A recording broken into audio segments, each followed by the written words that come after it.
বহুতবাৰ আবেদন নিবেদন কৰাৰ পাছতো ঊৰ্ধ্বতম কৰ্তৃপক্ষই কোনো সিদ্ধান্ত নল'লে। সেয়েহে আমি আজি আমাৰ এই প্ৰায় 1.5 কিলোমিটাৰ দূৰ হ'ব ৰঙতি ধলপুৰ সংযোগী পথৰ পৰা তথা ঘগৰাৰ পৰা আৰু ধলপুৰ আৰু শিমলুগুৰি যিটো সংযোগী পথ, এই পথটিৰ অৱস্থা একেবাৰে বেয়া। ছাত্ৰ ছাত্ৰীসকল অহা যোৱা কৰা দিগদাৰ হয় আৰু ব্যৱসায় বাণিজ্য কৰিবলৈ অসুবিধা হয়। এই ৰাস্তাটো এনেকুৱা অৱস্থা হয়গৈ, মানে কি হয়, বাৰিষা হ'লে মানে চাইকেল বা বাইক নিয়াটো দূৰৰ কথা, তাৰমানে খোজকাঢ়ি যাবলৈ অসুবিধা হয়। গোটেই বহুতবাৰ আবেদন নিবেদন কৰাৰ পাছতো কোনো গুৰুত্ব নিদিলে। সেয়েহে আমি গোটেই যুৱকসকলে গোট খাই বা আমি কি কৰিছোঁ, গাঁঠি ধন খৰচ কৰি আমি ৰাস্তাটো মেৰামতি কৰিছোঁ। আৰু পৰৱৰ্তী সময়ত আমাৰ এটা সিদ্ধান্ত লৈছে যে আমাৰ যদি এই আগন্তুক নিৰ্বাচন আহি আছে, এই নিৰ্বাচনৰ আগত যদি আমাৰ ৰাস্তা মেৰামতি কৰি নিদিয়ে, তেতিয়াহ'লে আমি ঐক্যভাৱে আমি এটা মত লৈছোঁ যে আমি ভোট বৰ্জন কৰিম। লগতে এই ৰাস্তাইদি সেই ইলেকশ্যনৰ সময়ত কোনোবা যদি নেতা আহে, তেতিয়া আমি তেওঁলোককো জবাবদিহি কৰিম। আমি আজি নিমুৰি যুৱ সমাজৰ উদ্যোগত সকলো ল'ৰা সমাজে মিলি পেলাই এই ৰাস্তাটো আমি নিৰ্মাণ কৰিছোঁ। এই ৰাস্তাটোৱেদি আপোনাৰ বাৰিষা এনেকুৱা এটা অৱস্থা হয়, এককাললৈকে ইয়াত পানী হয়, মানুহ এইফালে যাব নোৱাৰা হয়, ৰোগীসকলৰ বহুত অসুবিধা হয়, এখন এম্বুলেঞ্চ এইফালেদি নাযায়। তো সেইকাৰণে আমি ল'ৰাবিলাকে কি কৰিছোঁ, 2 পইচাকৈ আমি গোটাই আৰু আমি বিহুৰ দিনত হুঁচৰি গাই 2 পইচা আমি সাঁচি ৰাখিছিলোঁ, তাৰে 2 টকামান আমি খৰচা কৰি পেলাই এই ৰাস্তাভাগ আমি নিজে নিৰ্মাণ কৰিছোঁ। আগত এটা কালভাৰ আছে, কালভাৰটো একেবাৰে জৰাজীৰ্ণ, প্ৰতিবাৰে কালভাৰৰ মাথাটো ছিগি যায়। ইমান জনপ্ৰতিনিধি এইফালেদি অহা যোৱা কৰে, কিন্তু সেই কালভাৰটো নেদেখে।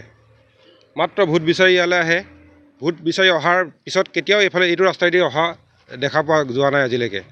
ইয়াৰ ওচৰ চুবুৰীয়া কাষত যিখিনি পথ আছে আপোনালোকে চাব পাৰে, চব পকীকৰণ হৈ গৈছে, কিন্তু এটা ইমান পুৰণা পথ আজিলৈকে একো হোৱা নাই। তো সেইকাৰণে আমি ভাবিছোঁ এইবাৰ যদি ইলেকশ্যনৰ কাৰণে আমাৰ ইয়াত যদি ভোট বিচাৰি আহে, আমি সকলো ৰাইজে মিলি এইবাৰ আমি ভোট বৰ্জন সিদ্ধান্ত গ্ৰহণ কৰিছোঁ। আৰু যিখিনি কৰিবলগীয়া আছে আমি দৰকাৰ হ'লে এনেকৈয়ে কৰি ল'ম। তেওঁলোকে যদি ভোট বিচাৰি আহি ইয়াত ডাঙৰ ডাঙৰ লেকচাৰ মাৰে, কেইজনমান মানুহ গোট খুৱাই ডাঙৰ মেডিয়া আনি ডাঙৰ যদি ইয়াত তেনেকুৱা আমি মিটিং কৰিবলৈও আমি ইয়াত দিয়া নহ'ব। আমাৰ এই সমস্যাটো একেবাৰে পূৰ্বপুৰুষৰ সমস্যা। এই সমস্যাটো আজিলৈকে কোনো সমাধান নহ'ল। আমি প্ৰত্যেকবাৰে MLA, তাৰপৰা MP, পঞ্চায়ত প্ৰতিনিধি আৰু আমাৰ ঠাইতে ৱাৰ্ড মেম্বাৰ আছে। এই ৱাৰ্ড মেম্বাৰবিলাক বাৰু আজিকালি কাম নাই, কিন্তু সকলোকে আমি আবেদন নিবেদন কৰিছোঁ। আমাৰ কিন্তু ৰাস্তাটোৰ কথা তেওঁলোকৰ কোনো কথাই নাই। ৰাস্তা এটা যে এইখিনিত আছে গম নাপায়, ক'ত মানুহে হাগিবলৈ যোৱা ৰাস্তা বনালে, ক'ৰবাত লেট্ৰিন কৰিবলৈ যোৱা ৰাস্তাও চৰকাৰে বনোৱা দেখিছোঁ।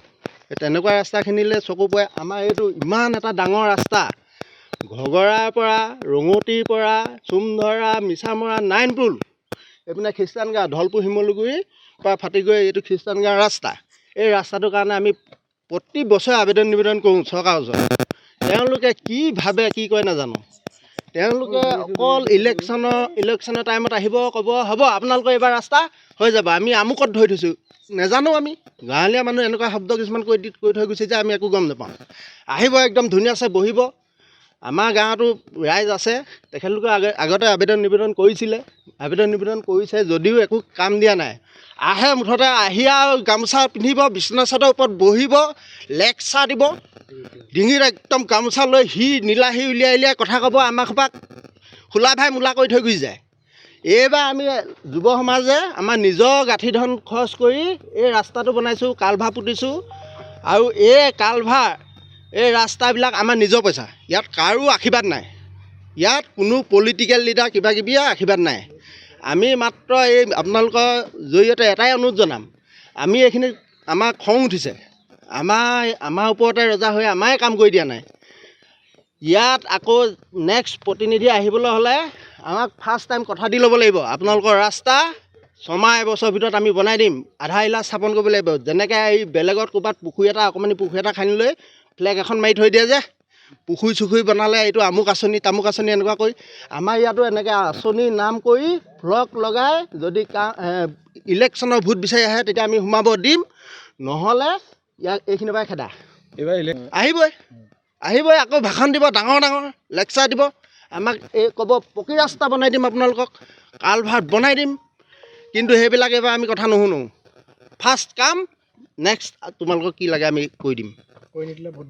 সেইটোতো আমাৰ 100%। আমি এইবাৰ ইলেকশ্যনৰ আগত যদি কাম অকণমানো নহয় তেতিয়া আমি ভোট বৰ্জন। আমাৰ ইয়াৰ পৰা ধৰি আমাৰ শিমলুগুৰি পঞ্চায়তত যি চোৱা জেগা পৰে তেওঁলোকক আমি ভোট দিবলৈ আহিবলৈ নিদিওঁ। আমি যুৱ সমাজে সেইটো সিদ্ধান্ত লৈছোঁ।